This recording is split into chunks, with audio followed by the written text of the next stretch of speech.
Make sure you don't scoot out of the frame. Oh, yes. I didn't scoot too much today.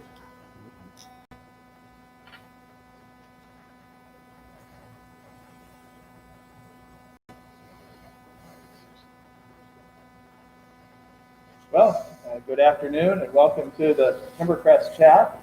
And good to have Stan. Thank you. Again. Good to be back in business with this. Hopefully we'll get on a more regular schedule trying this. And Stan is, we're trying to have Stan, we're going to try to have Stan about once a month, hopefully about the first Thursday of the month, and give us some updates on some pretty important things that are going on here at Timbercrest. So I know you wanted to start with an announcement. I do. It is with regret that I announced that Ryan Robison, who was the Director of Dining and Hospitality Services, has concluded his work here at Timbercrest. His last day was Thursday, the 31st of December. The interim director will be Amanda Burns. We look forward to her ongoing leadership. And we know that at the last time that the Dining Advisory Group meeting, it was Amanda and Chef Corey who engaged that process, and they are planning the next event and will be continuing that interaction with residents.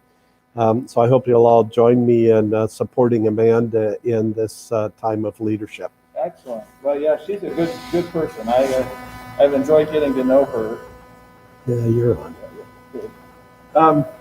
So the big topic is vaccinations. We just got a phone call about them and all that. Can you give us some details? I certainly can. This is what they call hot off the press because we just got the information yesterday, really. First of all, I'd like you to know that 18 Timbercrest employees have been able to get their first vaccination of the Pfizer vaccine, either at KCH or at Marion Hospital, and really weathered the storm pretty much with only sore arms and maybe a little stiffness. Really no adverse reactions beyond that. That's good to know. In fact, some will be going tomorrow, beginning tomorrow for their second dose. I know I go on Monday for my second dose, and we'll keep you informed on how those go. We were notified this week that by CVS that the Timbercrest Vaccination Clinic will be happening here on Wednesday, the 13th of January, between 11 a.m. and 5 p.m. All registered employees, Manor residents, healthcare, and Crestwood residents will receive the vaccination on the 13th. The second vaccination clinic is scheduled for February the 10th. Now, Brian, one of the questions that's come up frequently is, what about the neighborhood home and where do they fall in? Well, all of the residents within the Manor building, the large building, are licensed beds, and they are under the jurisdiction of the Indiana State Department of Health and the Indiana Department of Health. Everybody within this building falls under the group 1A, and so right now, only residents within the building are eligible to receive the vaccination. There will be additional times. There's like a 1B and a 1C that starts to expand the list of people who will receive them. And we've had some preliminary notice that the first, like 1B might include people in the general public that are 75 years of age and older and have certain conditions. The next group would be 65 and over, etc.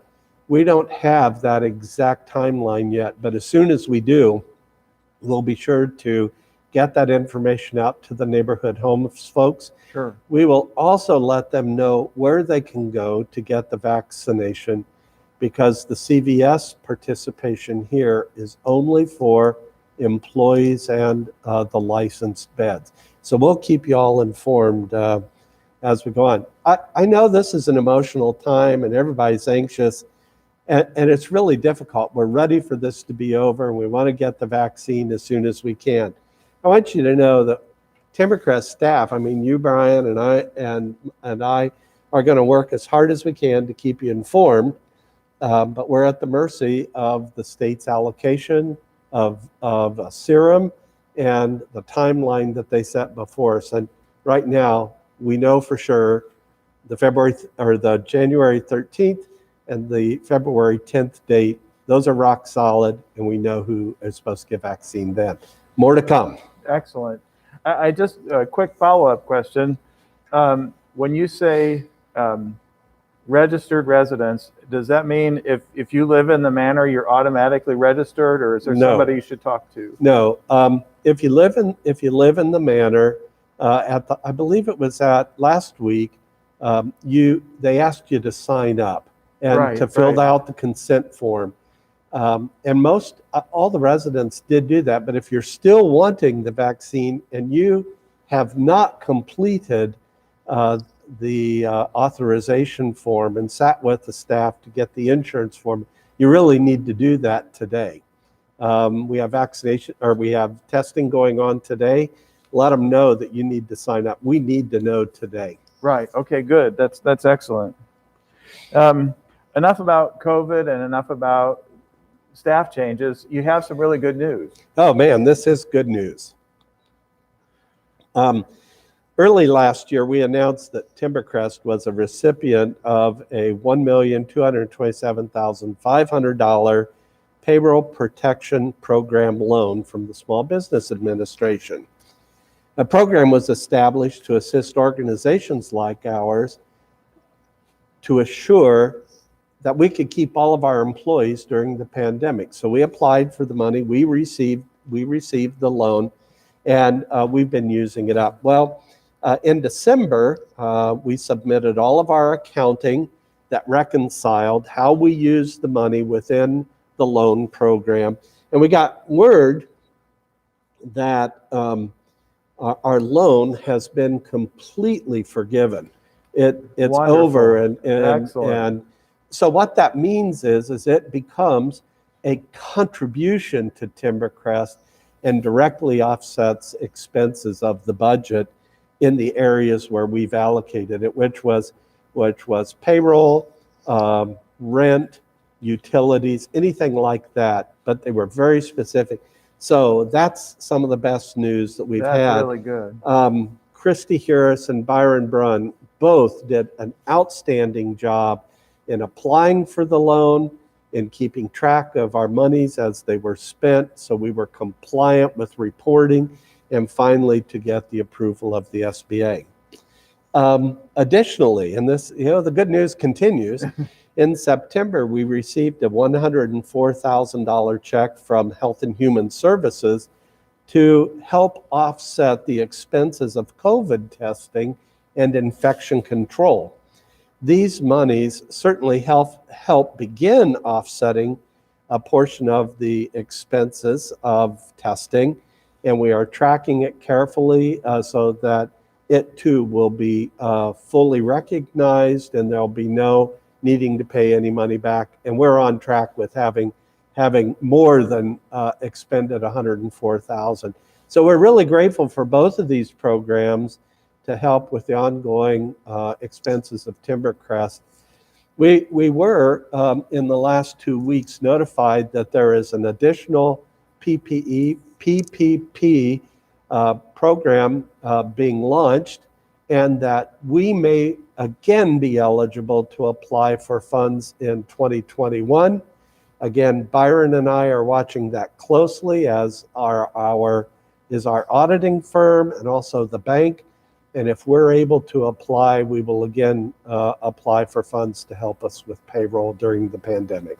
That's really great news. It is really excellent news. That's one of the really common questions is how are we paying for all this? And so that's a good way to take care of it. Now, we are hopefully on Channel 2. Yes. We've had some hits and misses.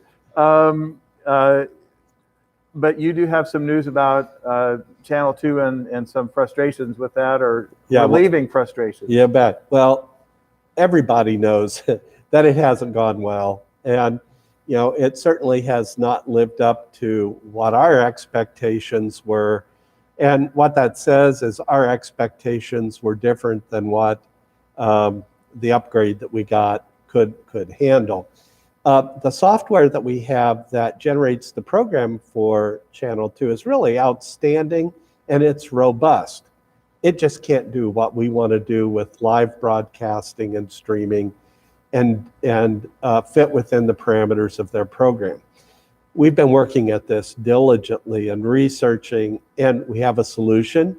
This morning I signed a contract, and soon we should have a second Timbercrest channel. Now, I don't know what the number is going to be or anything, but we'll have a second Timbercrest channel so that the current Channel 2 will only be the kinds of stuff that we would routinely do on Channel 2, like all the announcements, what's going on today, whose birthdays, anniversaries, employees, years of service, that kind of thing. Sure.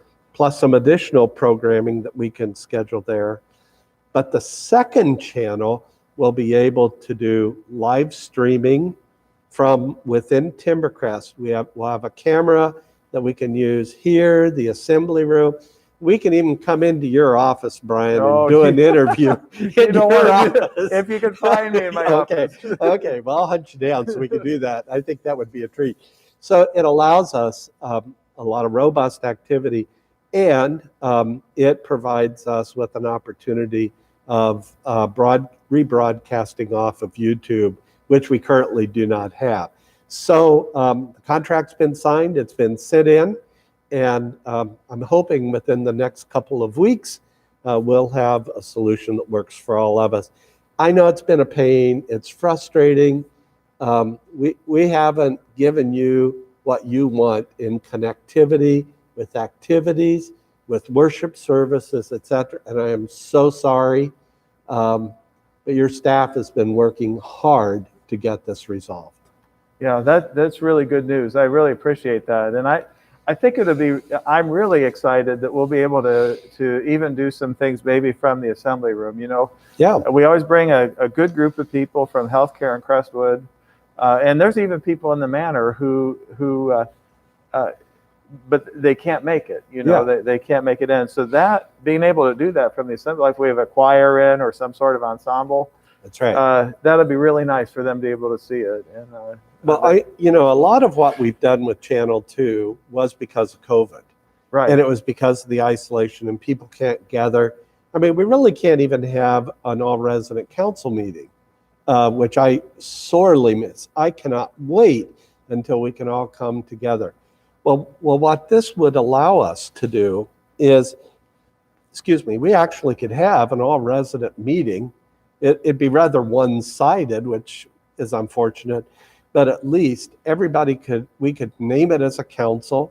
We could advertise the agenda for the meeting, and if you had questions, you could submit them in advance so that we could address them in the agenda of the all-resident meeting.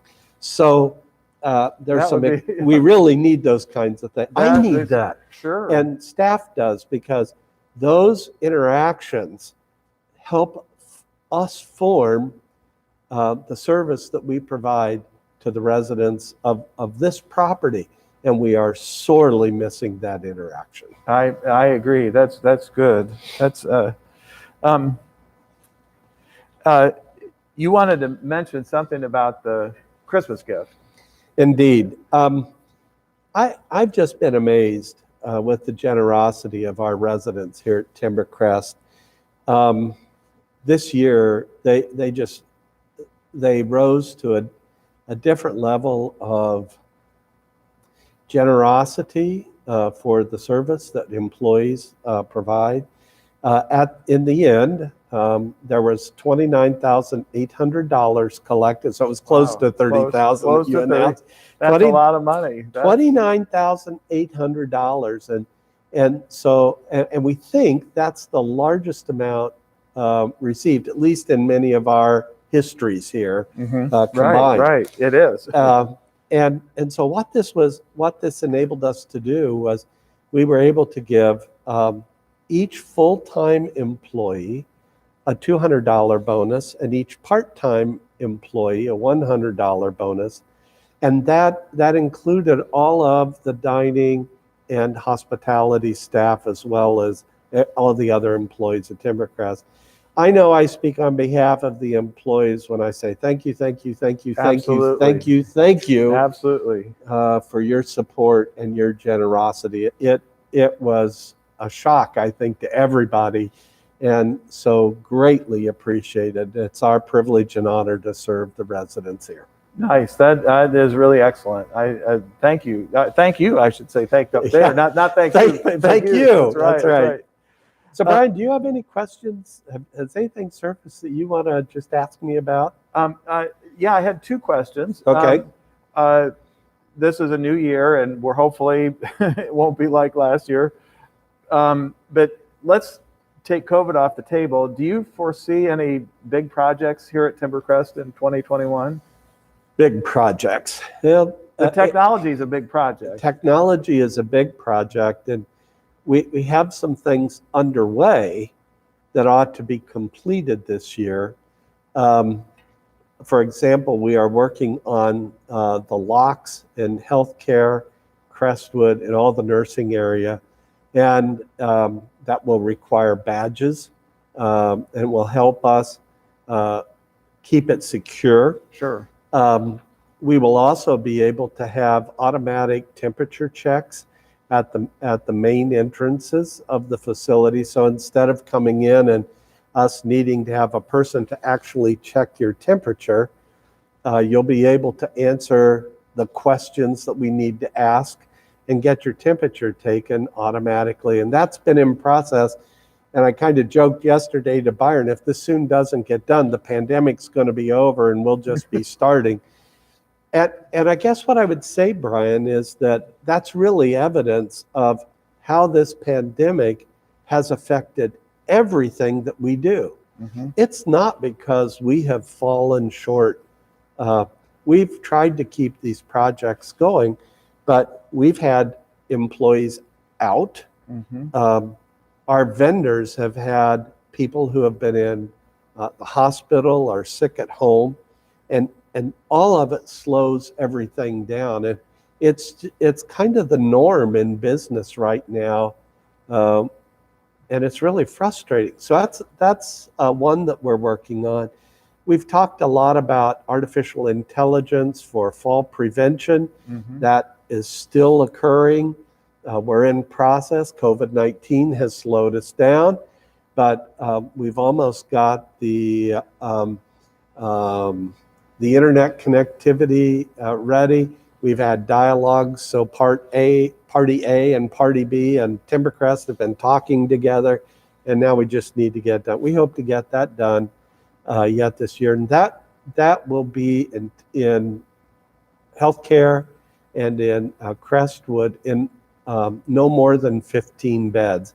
So what it'll do is it's infrared, so it doesn't take a picture of anybody. There's no picture taking. It doesn't store an image. The infrared camera actually can distinguish between movement that is normal when you're in bed and movement that predicates a fall, like you fall out of bed, you fall out of your chair.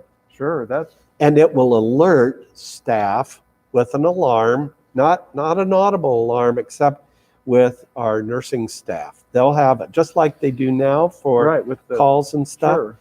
And what we're hearing from other communities that have put this in play is that they have greatly reduced the number of falls because they're able to address the behavior before a fall so that the person doesn't fall. And that's one that we really want to get done and get in place. So yeah, there's some things. We'll be doing some more repair, not as much as we had planned. Mm-hmm. We have our must-do list, a like-to-do list, and it's not going to happen this year list. Yes. And it all depends on if we get this extra triple P money, then that frees up some cash to start working not only on the must-do list, but we would like to do the list. Okay? Sure. So it really depends on what the cash flow is. We're watching it very, very carefully. We want cash in to fund the cash going out. We want to balance Right, the cash books. So it all is dependent on recovery of the community and actually our country from COVID-19. Mm-hmm. So we'll see. Yeah, We'll take it a day at a time. that's excellent. So Okay. I wanted to ask you two personal questions. Okay. A lot of us talk to our families on Christmas and New Year's by Zoom. My family did a Zoom thing, or FaceTime and that sort of thing. Were you able to be in touch with your kids over the holidays? Oh, certainly was. And I mean, last year we had family get together at the farmhouse. Well, we did this year too on Zoom, and everybody had their Christmas meal at their own place, and we Zoomed during Christmas. So yeah, technology is great, but you know, it's the best we can do under the circumstance. But I got to tell you, all of us are feeling the isolation within Timbercrest's walls and within the staff's responsibility, because staff are really working hard to protect themselves so we don't bring it in. So the isolation, it's hard for all of us. Right, it is. That's and right. the temptations are great. Well, I'm glad. Like I said, I thought, well, it might be good for everybody here. You know, you have two sons, I think. Is that I do. right? And they're doing okay. Yep. Yeah. I worry. One son is a computer. He works for a company that designs, creates, and manages online games. Now think about it. He's a Manchester College grad. He went to Ball State and got a degree in creative storytelling, digital storytelling, and now he creates digital online games. He's been able to work at home, and he's worked harder than ever, and has done very well. I've worried about my son, who's an airline pilot. Sure. Quite a bit, but Evan keeps saying, Dad, the best air around is inside our airplanes when the doors are shut. And, you know, I've really come to believe that he's right. As long as people have their masks on, the air circuit, he says, Dad, every 2 minutes, the air is purified in the whole cabin. So he wears a mask when they go outside of the cockpit and around. But he has, knock on wood, he has been safe and without coronavirus, and he's been flying the whole time. So, you know, what can I say? Sure. I know his airline is being very, very careful. Yeah, well, good. I thought everybody might enjoy that kind of a little personal update. And then the other one was, and I don't want to put you on the spot. Oh, sure you do. Go ahead, Brian. Well, no, it's not a bad spot, I guess. Maybe it's a two-sided question. Did you make any New Year's resolutions? Or if you could make a resolution for Timbercrest for 2021, what would that be? Well, personally, I can't tell you how many people have said, well, you never signed up for this when you took this job. And in part, that's true. But I would have to say that in any service role or leadership role, you actually do sign up for this. You don't expect this, but this is the worst case scenario that you have to be ready for. And I think our staff has done an outstanding job. We have had great success in keeping residents safe and healthy. We've not done quite as well for employees, but to me, the infection control program has done the right things, because our contact transmission between employee and residents has been incredibly low.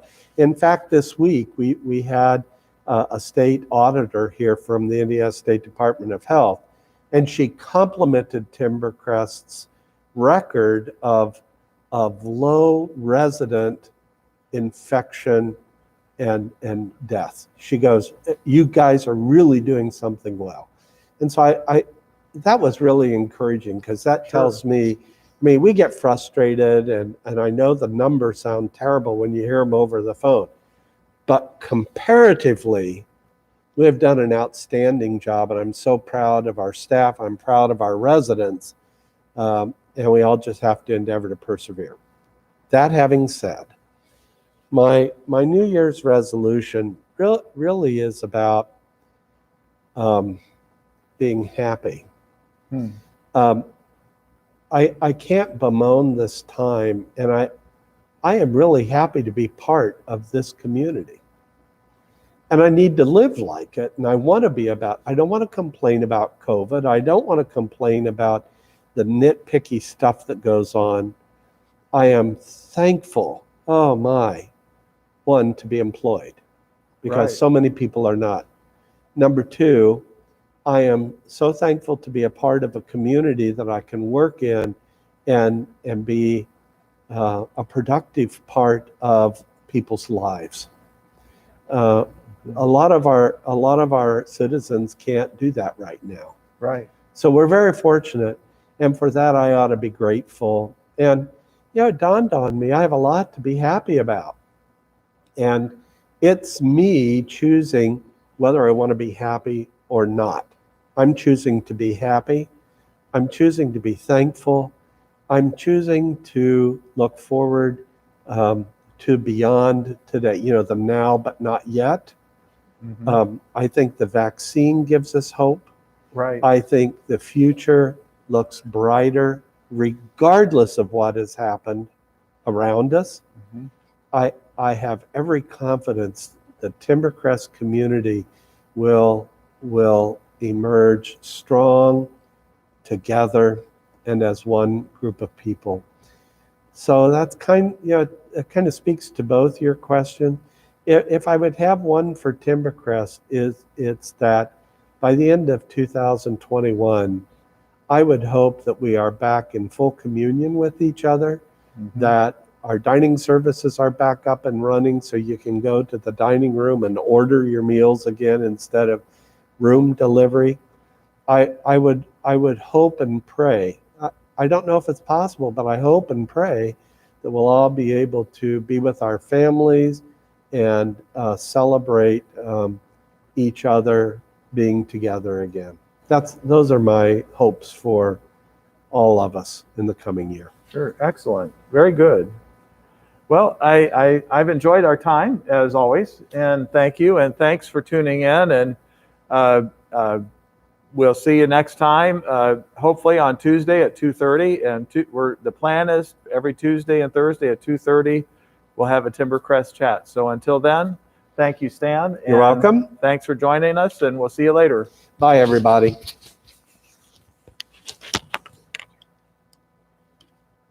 That may not turn off since it's, oh, it does turn off.